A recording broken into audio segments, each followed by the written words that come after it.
रमेश आज फिर से रात के 3 बजे उठकर बैठ जाता है। पिछले कई रातों से उसके साथ ऐसा ही हो रहा था। उसको कुछ भी समझ नहीं आ रहा था। क्यों उसे बार बार एक ही सपना आ रहा था। वो सोच में डूबा हुआ था।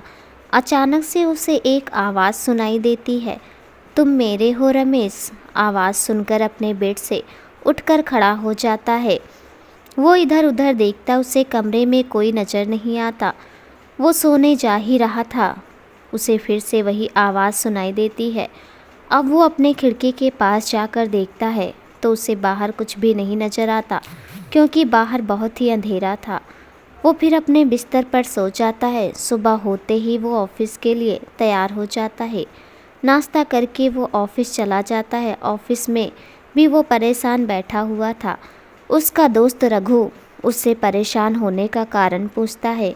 अरे यार, क्या बताऊँ तुमको, मैं खुद समझ नहीं पा रहा हूँ कि आखिर मुझे एक ही सपना बार बार क्यों आ रहा है। वो नीली आंखें किसकी है? कौन है वो लड़की जिसकी आंखें मुझे सपने में बार बार दिखाई देती हैं? और वो आवाज़ किसकी है जो सपने में सुनाई देती है? मोहन, तुम मेरे हो। और अभी मोहन कौन है? मेरा नाम तो रमेश है। वो झरना, ये सब क्या हो रहा है मेरे साथ? मुझे कुछ भी समझ नहीं आ रहा है। रघु रघु अच्छा सुनो भाई, तुम परेशान मत हो। कल हम सभी लोग ऑफिस के काम से मेघालय जा रहे हैं। कुछ दिन बाहर रहेंगे तो हो सकता है तुम्हें ये सपने आने बंद हो जाए और थोड़ा जगह भी चेंज होने से फ़र्क पड़ता है। अगले ही सुबह सभी लोग ट्रेन में सफ़र करते हैं। सफ़र 2 दिन का था। सभी लोग आपस में बातें कर रहे थे। उनमें से एक बोल रहा था कि मेघालय बहुत ही खूबसूरत है। दूसरा बोल रहा था वहाँ पर बहुत ही पुरानी जगह है घूमने के लिए। सभी एक ही ऐसे ही एक दूसरे से बातें कर रहे होते, लेकिन रमेश अभी भी यही सोच रहा था कि वो लड़की कौन है जो उसके सपनों में आती है। रघु उसे छेड़ता हुआ कहता, नीली आंखों वाली से प्यार तो नहीं हो गया सपनों में? रमेश, यार तुम भी ये कैसी बात कर रहे हो? मैं पहले से ही परेशान हूँ और तुम परेशान कर रहे हो। अरे यार, मैं तो मजाक कर रहा था। रात हो जाती है, सभी लोग खाना पीना खाकर सो जाते हैं। मोहन, तुम मेरे हो। मैं तुम्हारा इंतज़ार कर रही हूँ। ना जाने कितने सदियों से मुझे यकीन था कि तुम आओगे मेरे प्रतिमा। रमेश को फिर से यही सपना आता है, लेकिन इस बार उसे सपने में एक मूर्ति भी दिखाई देती है जो बिल्कुल उसी की तरह दिख रही थी। अगले दिन सुबह सब लोग ट्रेन से उतरकर अपने होटल पहुंच जाते हैं, जहां उन्होंने कमरा लिया हुआ था। सभी थके होते हैं, कमरे में आराम करते हैं। शाम को सभी घूमने जाते हैं आसपास की जगहों पर। रमेश घूमते घूमते एक दूसरे रास्ते पर चला जाता है। वहाँ उसे एक झरना दिखाई देता है, जिसे देखकर वो बहुत हैरान हो जाता है, क्योंकि वो झरना वही होता है जो उसे अपने सपने में दिखाई देता है। वो झरने के पास जाता है। उसे एक लड़की दिखाई देती है। उसके कपड़ों को देखकर लग रहा था कि वो इसी गांव की लड़की है। जब और पास जाता है तो उसकी नीली आंखों को देखकर बहुत डर जाता है। उसे यकीन नहीं होता, क्योंकि ये आंखें वो ही थी जो उसे बार बार सपनों में घूरती रहती है। वो उससे डरते डरते पूछता है, तुम कौन हो? क्या तुम मुझे जानती हो? मेरे सपनों में तुम क्यों आती हो बार बार? वो नीली आंखों वाली लड़की मुस्कुराते हुए बोलती है, बाबू, क्या कह रहे हो तुम? हम तुमको कैसे जानेंगे? रमेश, नहीं, तुम झूठ बोल रही हो। सच सच बताओ, तुम कौन हो? फिर वो नीली आंखों वाली लड़की वहाँ से उस गुफा के अंदर चली जाती है। जब रमेश गुफा के अंदर जाने लगता है तो पीछे से रघु उसका हाथ पकड़ते हुए बोलता है, यार, क्या मैं तुम्हें ढूंढता ढूंढता परेशान हो रहा हूँ और तुम हो कि यहाँ झरने और गुफा को देखने में लगे हो? मुझे भी साथ ले आते। अच्छा हुआ रघु तुम आ गए। देखो इस गुफा और झरने को, यह मेरे सपनों में आते थे। वो नीली आंखों वाली लड़की भी यही थी जो मेरे सपने में आती है, जिसकी आंखें मुझे घूरती रहती है। अच्छा, कहाँ गई वो तुम्हारी सपनों की मलिका? रमेश, यार हद है। खैर छोड़ो, चलो हम अंदर चलते हैं। वह दोनों गुफा के अंदर जाने के लिए आगे बढ़ते हैं। जैसे आगे बढ़ते रमेश बहुत हैरान हो जाता है, क्योंकि गुफा के अंदर जाने का कोई रास्ता ही नहीं था। रमेश, नहीं यार, ऐसा कैसे हो सकता है? अभी वह लड़की यहीं से तो अंदर गई थी। रघु यार, अगर यह मजाक था तो यह दोबारा मत कहना। एक बात और, मुझे लगता है रात भर जागने की वजह से तुम दिन में भी सपने देखने लगे। रघु, अब चलो यहाँ से, कोई लड़की और कुछ नहीं। कुछ देर में अंधेरा होने वाला है, जंगली इलाका है और कोई जानवर ना हमला कर दे। दोनों होटल पहुँच जाते हैं, बाकी लोगों के साथ बैठकर खाना खाते हैं। कुछ देर बातें करके रमेश वहाँ से चला जाता है। वो छत पर जाकर एक कोने में बैठ जाता है। वो अभी भी उसी लड़की और गुफा के बारे में सोच रहा था। वहाँ पर एक बूढ़ा आदमी आता है। रमेश उनसे पूछता है, बाबा आप यहीं के हो क्या? बूढ़ा, हाँ बेटा, मैं यहाँ का ही हूँ। रमेश उनसे कहता है, यहाँ से थोड़ी ही दूर पहाड़ के पास जो झरना है वहाँ पर जो गुफा है। बूढ़ा बीच में ही टोकते हुए बोलता है, क्या वो गुफा? रमेश, क्या हुआ बाबा, आप गुफा का नाम सुनते इतना डर क्यों गए? बूढ़ा, कुछ नहीं, रात काफ़ी हो गई है, तुम अपने कमरे में जाकर सो जाओ, उस गुफा के पास दोबारा मत जाना। बाबा बताओ ना, रमेश उस बूढ़े से बार बार पूछता है, फिर उसके पीछे पीछे कमरे में चला जाता है। वहाँ पर दोनों बैठ जाते हैं। वो बूढ़ा बार बार रमेश के पूछने पर बोलता है, जब हम लोग बहुत छोटे छोटे थे उस वक्त एक तांत्रिक हमारे गांव आया।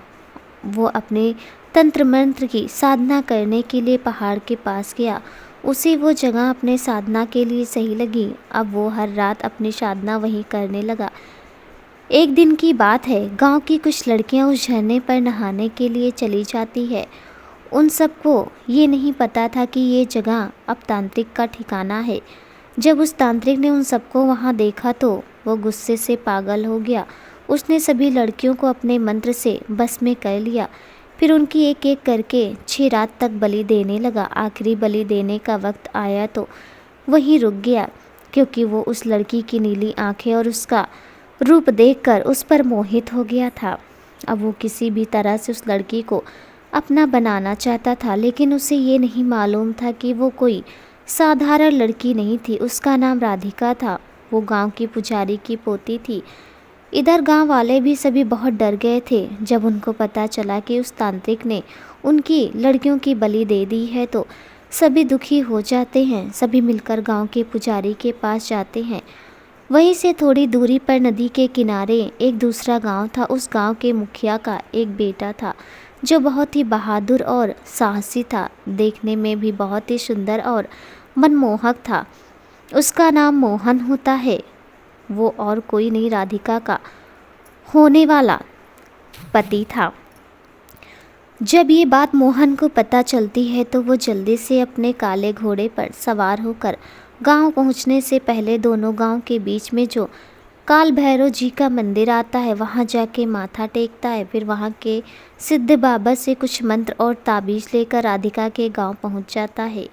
इधर गांव के पुजारी जी सभी को कह रहे होते हैं कि हम सबको इस तांत्रिक को कैसे भी करके सबक सिखाना होगा, नहीं तो ये पूरे गांव की लड़कियों की बलि चढ़ा देगा। उसी वक्त वहां पर मोहन पहुंच जाता है।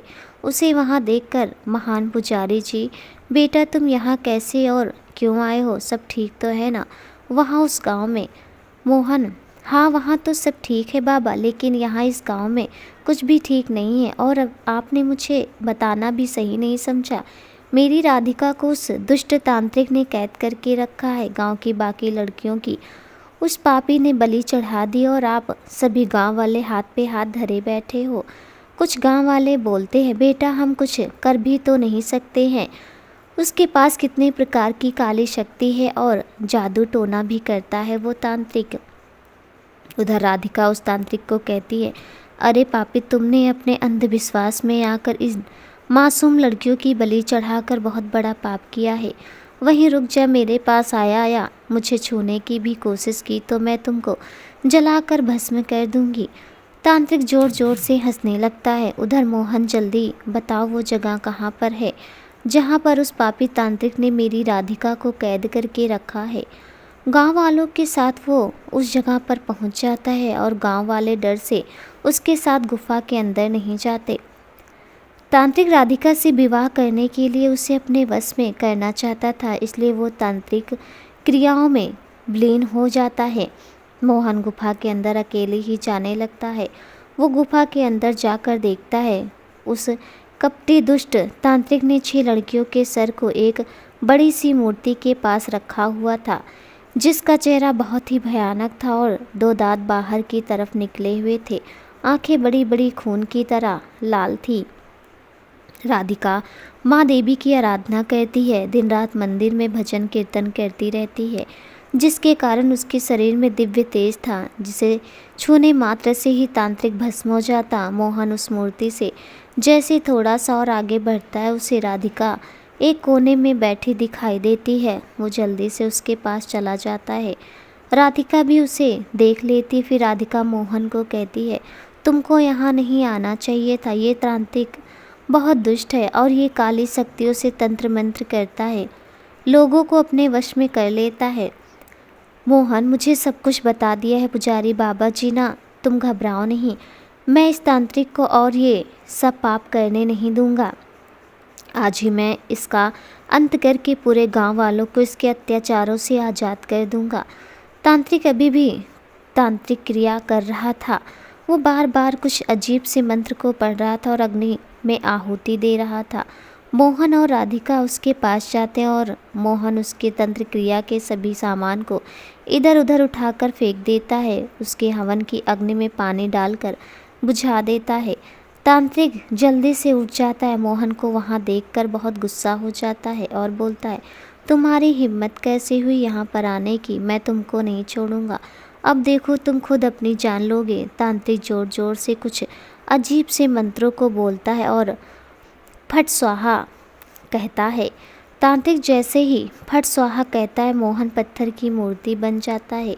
ये देखकर राधिका बहुत गुस्सा हो जाती है और फिर तांत्रिक का त्रिशूल उठाकर उसके ऊपर हमला करती है, जिससे तांत्रिक घायल हो जाता है। राधिका अपने मोहन के पास खड़ी उसकी पत्थर की मूर्तियों को सीने से लगाकर रोने लगती है। तांत्रिक जल्दी से उठ जाता है और उसके पास आ जाता है। तांत्रिक ये देखकर बहुत गुस्सा हो जाता है। फिर जोर जोर से चिल्लाते हुए कहता है, जिस प्यार के लिए तूने मुझे ठुकराया है ना, उस प्यार को तुम कभी भी नहीं पा सकोगी। ऐसा बोलकर तांत्रिक मोहन की मूर्ति को इंसान बना देता है और फिर खंजर से उसको मार डालता है। ये सब देखकर राधिका बहुत गुस्सा हो जाती है और गुस्से से बहुत ही विकराल रूप धारण कर लेती। ऐसा लग रहा था जैसे माँ काली खुद उसके सामने प्रकट हो गई हो। फिर राधिका उससे उसकी सभी शक्तियाँ छीन लेती हैं। उसके बाद वो तांत्रिक वहाँ से भाग जाता है। अब राधिका अपने मोहन के याद में वहाँ पर उसकी एक मूर्ति बनाती है। फिर वही गुफा में देवी माँ की पूजा और आराधना करती रहती है। देवी माँ को कहती है, पूर्ण जन्म में फिर हमें एक दूसरे से मिलना, अगले जन्म में हम साथ साथ रहें, ऐसा आशीर्वाद मांगती है। ऐसे ही 15 साल गुजर जाने के बाद एक दिन राधिका का भी अंतिम समय आ जाता है। उस दिन देवी माँ की मूर्ति से आवाज़ आती है, तुम दोनों का पूर्ण जन्म होगा, फिर तुम दोनों मिलोगे एक दूसरे से। ये सुनते ही राधिका के शरीर से प्राण निकल जाते हैं और उस दिन से इस गुफा का दरवाज़ा हमेशा के लिए बंद हो गया। लोग कहते हैं उन दोनों के मरने के बाद उस तांत्रिक ने गुफा के बाहर की आसपास की जगह को तंत्र साधना करके भूत प्रेत से बांध दिया है। अगर दिन के उजाले में भी कोई इंसान उसके पास जाता है तो उसकी मौत वहीं हो जाती है। गांव के और बाहर के कितने ही अनजान इंसानों की लाशें उस गुफा के आसपास की जगह से मिली है। अगले दिन सुबह उठकर रमेश कल रात की सभी बातों के बारे में सोचता है जो कि उसको उस बूढ़े बाबा ने बताई थी। रमेश बहुत परेशान हो जाता है। वो ये सोचने लगता है, क्या मैं ही पिछले जन्म में मोहन था या सिर्फ ये मेरा वहम है? उस राधिका से मेरा क्या रिश्ता है? आखिर क्यों मुझे ये सब सपने आते हैं? रमेश ये सब सोच ही रहा होता है बैठकर। उसको धीरे धीरे ये गाना गाने की आवाज़ सुनाई देती है। उसे ऐसा लगता है जिसे कि उसने इस गाने को और आवाज़ को पहले कहीं सुना है, लेकिन कहाँ उसे याद नहीं आ रहा होता है। रमेश उस आवाज़ का पीछा करते करते उसी झरने और गुफा के पास पहुंच जाता है। वो देखता है कोई गांव की लड़की वहां से थोड़ी ही दूरी एक टोकरी में ताज़े फूल और फल लेकर जा रही थी। उसको देखकर ऐसा लग रहा था जैसे कि वो ये फूल और फल बेचने वाली गांव की कोई लड़की हो, लेकिन उसका चेहरा दिखाई नहीं दे रहा था क्योंकि वो आगे की तरफ मुंह करके गाना गुनगुनाते हुए जा रही थी। फिर रमेश उसका पीछा करते करते एक छोटे से गांव के अंदर पहुंच जाता है। गांव के अंदर वो उस लड़की का पीछा कर ही रहा होता है कि उसे होटल में जो बूढ़ा मिला था वो रमेश को वहां देखकर हैरान हो जाता है और अपने पास बुला लेता है। रमेश उस बूढ़े बाबा से पूछता है, ये लड़की कौन है, इसका नाम क्या है और ये कहाँ रहती है? बूढ़े बाबा, पहले तुम ये बताओ, तुम इस गांव में कैसे आए और कोई काम था क्या? कुछ खरीदने तो नहीं आए हो ना यहाँ पर? रमेश, नहीं, मुझे कुछ नहीं चाहिए। मैं तो उस लड़की के गाने को सुनकर उसके पीछे पीछे इस गांव तक आ गया। बूढ़ा आदमी, किस लड़की के बारे में तुम बात कर रहे हो? मुझे तो कोई भी लड़की नहीं दिखाई दी तुम्हारे साथ। रमेश, कोई भी लड़की नहीं, गुस्से से बोलकर वहाँ से आगे चला जाता है। उसको पूरे गांव में इधर उधर घूम घूम कर ढूंढने लगता है। बहुत देर तक ढूंढने के बाद भी जब वो लड़की नहीं मिलती है तो वो वापस अपने होटल जाने के लिए निकल पड़ता है। वो उसी रास्ते से जा रहा होता है। उसको रास्ते में फिर वो लड़की लालटेन लेकर खड़ी हुई दिखाई देती है। अरे बाबू, कहाँ जा रहे हो? ज़रा रुकिए तो सही, रात बहुत हो गई है। रास्ते में कोई जंगली जानवर ना आप पर हमला कर दे। रमेश रुक जाता है उसकी बातें सुनकर। जब वो लड़की पास आती है तो रमेश उसको देखकर हैरान हो जाता है और इस बार उसका हाथ पकड़ लेता है। फिर उससे पूछता है, मैं क्या तुमको जानता हूँ या तुम मुझे जानती हो? क्यों बार बार मुझे तुम सपने में दिखाई देती हो? और वो मोहन कौन है जो बिल्कुल मेरी तरह दिखता है? क्यों तुम मुझे मोहन कहकर बुलाती हो सपने में? और ये गाना जो तुम अभी थोड़ी देर पहले गुनगुना रही थी, ये गाना तो मैं गुनगुनाता हूँ। तुम इस गाने को कैसे जानती हो? फिर वो लड़की उसका हाथ पकड़कर उसको गुफा के पास ले जाती है। जैसे रमेश का हाथ गुफा के बाहर के पत्थर पर लगता है, वो पत्थर अंदर की तरफ चला जाता है और गुफा के अंदर जाने का रास्ता बन जाता है। रमेश और नीली आंखें वाली लड़की गुफा के अंदर एक साथ होते हैं। नीली आंखों वाली लड़की, जिसका नाम पहले राधिका था, उसको अपना पिछला जन्म अच्छे से याद था। मोहन, जो अब रमेश है, वो गुफा के अंदर इधर उधर घूमने लगा। उसका सर घूम रहा था, उसको पुरानी यादें सारी याद आ रही थी। वो वहीं चक्र खाकर गिर जाता। राधिका उसके पास बैठ जाती है, उसके होश में आने का इंतजार करती है। काफ़ी समय बाद रमेश को होश आ जाता है। अब उसे अपना पिछला जन्म सब याद आ जाता है। कैसे उस दुष्ट तांत्रिक ने दोनों को एक दूसरे से अलग कर दिया था। फिर दोनों एक दूसरे को सीने से लगा लेते हैं और बहुत खुश होते हैं। रमेश राधिका से पूछता है कि उसके मरने के बाद क्या हुआ था। राधिका बोलती है, तुम्हारे मरने के बाद मैं अकेले इस गुफा में रहकर तुम्हारा इंतजार किया और दिन रात माँ की पूजा पाठ की। जब मेरा अंतिम समय आया तो माँ ने मुझे आशीर्वाद दिया और कहा, तुम दोनों का पुण्य जन्म होगा। अगले जन्म में तुम दोनों जरूर एक दूसरे को मिलोगे। मैंने तुम्हारा बहुत इंतज़ार किया। जब मेरा दूसरा जन्म हुआ और मैं जब 21 साल की हो गई, मुझे सब कुछ याद आ गया। रमेश, लेकिन मुझे अभी याद आया सब कुछ। चलो अब हम दोनों शादी कर लेते हैं। फिर दोनों शादी करने के लिए गांव के बाहर वाले मंदिर पहुंच जाते हैं। दोनों शादी करने के लिए मंडप में बैठ जाते हैं। उसी वक्त वहां पर एक बूढ़ा तांत्रिक आ जाता है और ज़ोर ज़ोर से हंसने लगता है। मुझे पता था तुम दोनों ज़रूर जन्म लोगे और फिर एक होने की कोशिश करोगे, लेकिन मैं ये नहीं होने दूंगा। पहले की तरह इस बार भी तुम दोनों को एक दूसरे से अलग कर दूंगा। मैं तुम्हें किसी और का नहीं होने दूंगा। राधिका फिर अपनी काली शक्तियों से रमेश को फिर से पत्थर का बना देता है और राधिका की तरफ आगे बढ़ता है। राधिका ये सब देखकर बहुत गुस्सा हो जाती है और मंदिर के अंदर चली जाती है। फिर माँ की मूर्ति के पास जाकर कहती है, देख रही हो ना माँ, तुमने मुझे आशीर्वाद दिया था कि अगले जन्म में एक हो जाएंगे।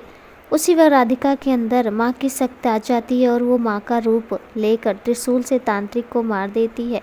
फिर दोनों शादी कर लेते और माँ उनको आशीर्वाद देती है। फिर रमेश उसको अपने घर ले जाता है। दोस्तों, ये कहानी अब इसी पर समाप्त होती है। आपको ये कहानी कैसी लगी हमें कमेंट में बताइएगा ज़रूर, और मेरे चैनल पर नए हैं तो चैनल को सब्सक्राइब कर दीजिएगा। मिलती है एक नई कहानी के साथ, तब तक के लिए नमस्कार।